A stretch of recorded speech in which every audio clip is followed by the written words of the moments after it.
Hi guys, this is Prabhas solution. Hi guys, 10वीं और 12वीं के लिए यहाँ पे एक बहुत बड़ी अपडेट है। सीबीएसई ने पूरा पैटर्न यहाँ पे चेंज कर दिया है आपके बोर्ड एग्जाम को लेकर के। ठीक है, समझिए क्या क्या है। 9 पॉइंट टोटल यहाँ पे दिया है। पहले मैं आपको बेसिकली ओवरव्यू बता देता हूँ।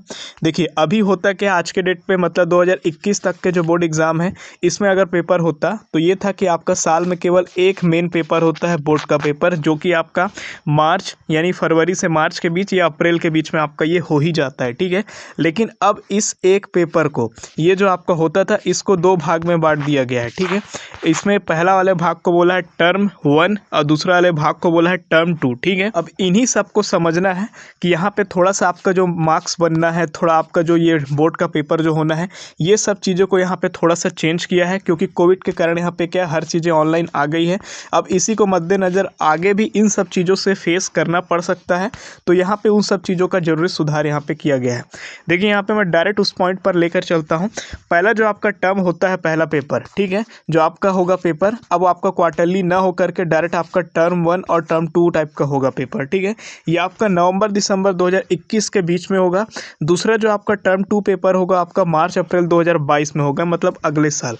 तो इस साल जो 10वीं पढ़ने वाले हैं या जो 12वीं पढ़ने वाले हैं, उनका यहाँ पे पहला पेपर जो आपका होगा वो आपका नवंबर दिसंबर में और दूसरा पेपर मार्च अप्रैल में होगा। ये वही चीज़ों को फॉलो कर रहा है, जैसे आपका बी हो गया, बीटेक हो गया, एमटेक हो गया। इन सब में क्या होता है, सेमेस्टर एग्जाम होता है, 6-6 महीने में क्या होता है, कोर्स होता है। ठीक है, एक बार आप जिस चीज़ों को पढ़ लिए, अब दोबारा जब आप पढ़ोगे तो उन सब टॉपिक को आपको नहीं पढ़ना है, तो टॉपिक आपका ऑलरेडी घट गया। लेकिन जब आपका मेन पेपर पहले होता था, एक बार में एक पेपर होना था, उस समय आपको पूरा सिलेबस पढ़ना पड़ता है। जितना आपने जुलाई से लेकर के फरवरी तक जितना आपको पढ़ाया गया या जो भी आपका सिलेबस है, उतना आपका पढ़ना पड़ता है। ठीक है, लेकिन अब क्या कर रहा है, टर्म 1 में जो आपका सिलेबस होगा, टर्म 2 में वो सिलेबस नहीं होगा। ठीक है, ये सारी चीज़ें आपका बेनिफिट है। देखिए पहला पॉइंट इसमें जो आपका इंपॉर्टेंट है कि 50% आपका सिलेबस कर दिया गया है, 50-50 में डिवाइड। ठीक है, दूसरा पॉइंट इसमें बोला गया है कि पिछले साल की तरह इस सत्र में आपका क्या है, आपका जो आपका सिलेबस है वो आपका थोड़ा और कम होगा, डिडक्ट होगा। मतलब पहले साल भी आपका क्या है, 2021 के लिए भी थोड़ा सिलेबस को कम किया गया है, इस साल भी आपका सिलेबस थोड़ा और कम यहाँ पे होगा। ठीक है, मतलब कुछ चीज़ों को यहाँ पे हटाया जाएगा। तीसरा चीज़ बोला है आंतरिक मूल्यांकन, यानी कि आपका इंटरनल आपका जो वैल्यूएशन का काम है, प्रैक्टिकल परीक्षा हो गया, प्रोजेक्ट वर्क हो गया, ये सब ज़्यादा भरोसेमंद व मान्य बनाने के लिए कोशिश किया जा रहा है। मतलब इन सब चीज़ों का ज़्यादा वैल्यू रहेगा, इन सब चीज़ों से आपका मार्क्स डिसाइड होगा। ठीक है, इसलिए यहाँ पे कहा गया है। चौथे नंबर पॉइंट पे बोला गया है कि 9वीं वाले 10वीं वाले, इनका जो इंटरनल मूल्यांकन है वो 3 पीरियोडिक टेस्टों के आधार पर होगा। फिर छात्र कितना इंटेलिजेंट है उसके आधार पर होगा। प्रोजेक्ट वर्क के आधार पर ये सब चीज़ों को यहाँ पे किया जाएगा।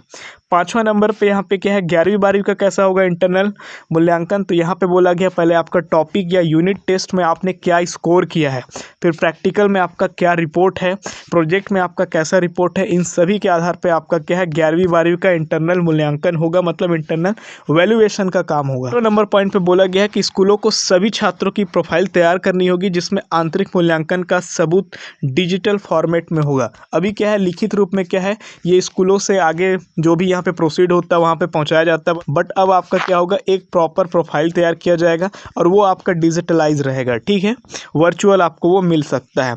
7वां नंबर में आपका है कि आंतरिक मूल्यांकन मार्क्स के सीबीएसई पोर्टल पर अपलोड करने के लिए भी पोर्टल का सुविधा दे रहा है। ठीक है, जो भी आपका इंटरनल मार्क्स है, इसको अपलोड करने के लिए डायरेक्ट सुविधा स्कूलों को मिल जाएगा।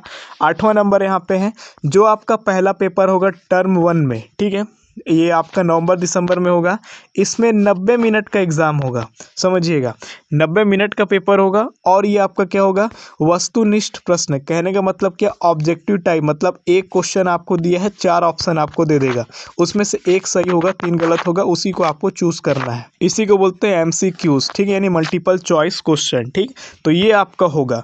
अब यहाँ पे भी क्या है, कोविड का सिचुएशन के हिसाब से आपका ये पेपर हो सकता है। ठीक है, कि आपका ऑफलाइन होगा या ऑनलाइन होगा, ये उस समय के कंडीशन पे डिपेंड करता है। 9वां नंबर पॉइंट पे क्या है, टर्म 2 जो पेपर आपका होगा, वो पेपर आपका वार्षिक परीक्षा माना जाएगा। वो 2 घंटे का होगा और इस परीक्षा का जो आयोजन है मार्च और अप्रैल में किया जाएगा। अगर परीक्षा नहीं हो पाता है, जैसे कोरोना वगैरह कुछ इस टाइप का फ्यूचर में फिर अगर आ जाता है, तो उस कंडीशन में अगर पेपर नहीं हो पाता है, तो यहाँ पे बोला है फिर आपका 1.5 घंटे का आपका पेपर MCQs के टाइप का फिर आपका आयोजन करा दिया जाएगा। तो इस बारे में आपको क्या लगता है, आपकी क्या राय है, कमेंट सेक्शन पर जरूर मेंशन करिएगा।